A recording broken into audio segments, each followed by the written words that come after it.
Halos kasabay ng panunungkulan ni Mayor Nilo Lible sa lungsod ng Antipolo, itinatag ng kanyang may bahay na si Atty. Menchie ang isang samahang magbibigay kapangyarihan sa mga kababaihan ng Antipolo.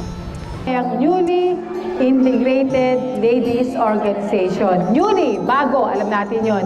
Integrated, ibig sabihin buo, iisang samahan.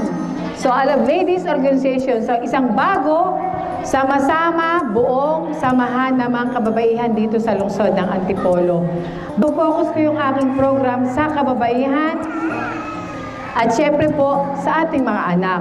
Ako po ay mayroong 4 na dahilan kung bakit nais kong makasalumuhan lahat ng kababaihan dito sa lungsod ng Antipolo.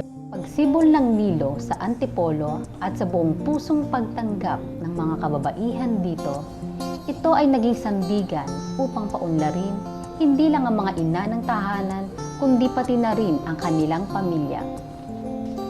Andiyan ang Nilo para magbigay pag-asa, iangat ang respeto at dignidad ng bawat isa. Andiyan ang Nilo para tumulong at isulong ang kabuhayan ng pamilya sa pamamagitan ng livelihood programs. Ang Nilo ay napakalaking bagay na nagawa sa aming mga kababaihan, lalo na sa aming lugar sa Kalumpang.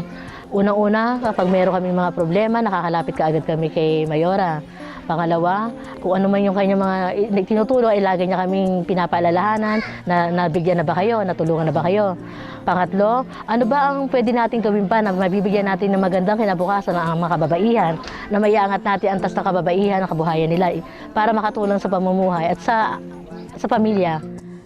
So yung program, yung soup making at saka yung dishwashing, itinuro na. Ngayon, ang ano namin doon, mapaganda. Kung ano man po yung maiambag naming kabutihan o mabuti para po dun sa programa, gagawin po namin ang lahat. Pag nagsama-sama at buo, nagkakaisa, siguro naman po walang sa grupo, walang samahan na hindi uunlad, di po ba? Andiyan ang Nilo para arugain at alagaan ang kalusugan ng mga kababaihan. Andiyan ang Nilo para sa lahat ng kababaihan sa lungsod ng Antipolo. Isang samahang nagsimula sa pag-ibig at pagmamalasakit sa kapwa.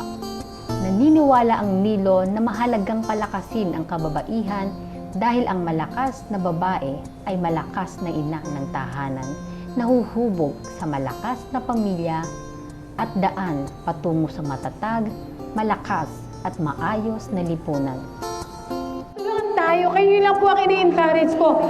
Mahalin natin ang ating sarili, tayong mga nanay. Ako ay isang may bahay. Respeto sa sarili, ibalik sa ating mga kananayan. Mahirap ang maging may bahay. Kaya kung pwede po, huwag nating susundan ng lang ang salitang may bahay. Bagkos kung tayo ay tatanungin, ano ang hanap buhay mo? Ako ay isang may bahay. Bakit po dapat ay maging mayabang tayo nga tayo isang may bahay? Dahil po, ang ikakatagumpay po ng isang tahanan ay nasa nanay. At sa paglipas ng panahon at pag-unlad ng lungsod, magpapatuloy ang Nilo sa paghubog at paglilingkod sa mga kababaihan ng Antipolo.